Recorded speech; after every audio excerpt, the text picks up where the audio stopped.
Hi guys, Konstantin here.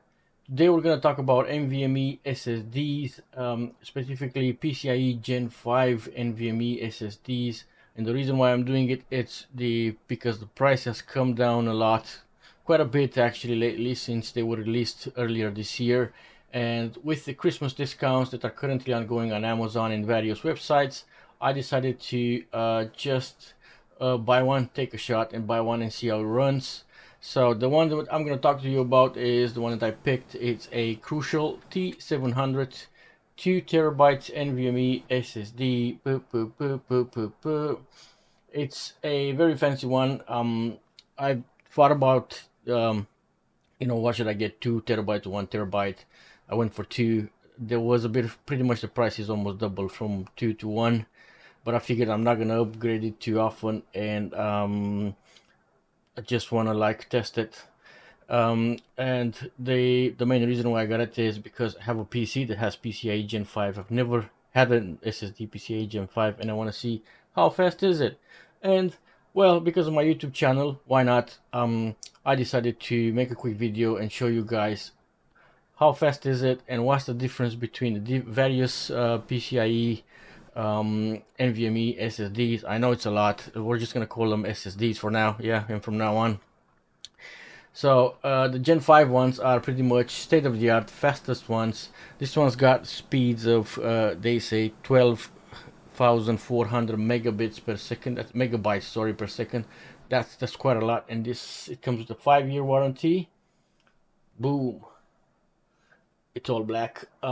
It's a heat-sinkless version, so it does not come with the heatsink. You have to be very careful. Even when you buy it, it says it shall not be installed without a heatsink. So PCIe Gen 5 NVMe SSDs get very hot. Do not install them without the heatsink. My motherboard, it's gonna be an Asus.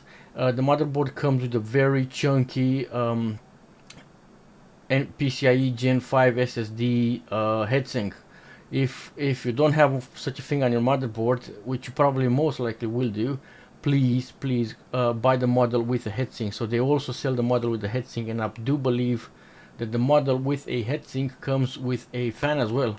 So it gets really hot.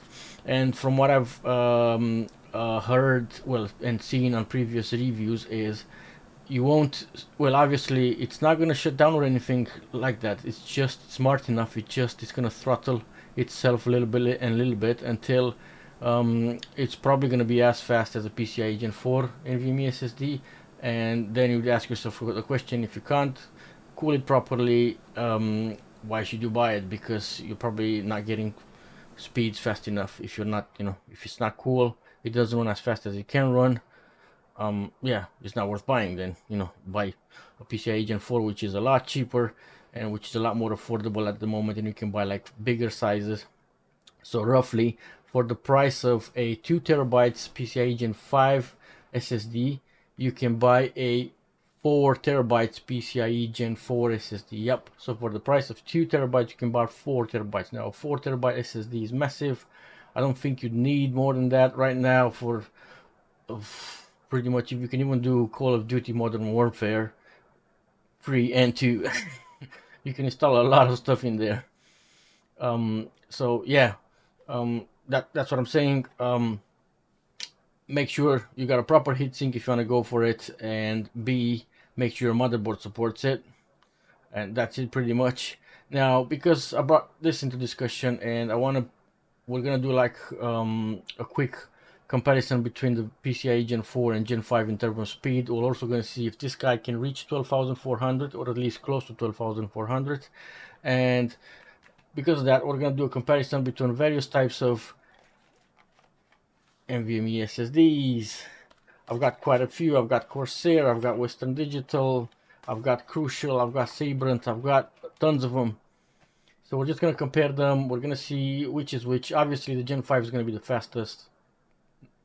We're just going to have a quick look at temperatures as well, and we're going to have a quick discussion about speeds, which one should you buy, and stuff like that. All right, now let's do a unboxing of this NVMe SSD. It's not much, to be honest. you know, pretty much you can see it on the box. It's a very small NVMe. It's not built any different than Gen 4 and Gen 3. You're probably very used to it. Packaging is you get it in a plastic box from Crucial. Open it up nice and slow so it doesn't run away from you, and there you go. That's it. I'm not gonna show you my serial number and stuff, but hopefully I can rotate this and you guys can see it. Ooh, I've just noticed it's nice and shiny. Ooh, the power of Gen 5. Alright, cool. Here we go. T700 mounted on my NVMe card from the Asus motherboard that I've got. This is how it's mounted, and just to give you a quick impression on how big the heatsink is, here you go. So this is a massive heatsink from Asus. That's why I trusted to use it on this slot, and on top of that it has a heat pipe as well. So this heat pipe, it's a better heat dissipation device than just radiator. They're just using a radiator like this. It uses a heat pipe as well. So this thermal dissipation capacity of this is massive. This is gonna interact directly with the T700 chips. So it's gonna take the heat directly from the T700 chips and dissipate it into the radiator here. So good job, Asus. From my point of view, this looks like a really good heatsink. Really proud of it. I can't wait to use it and see what happens.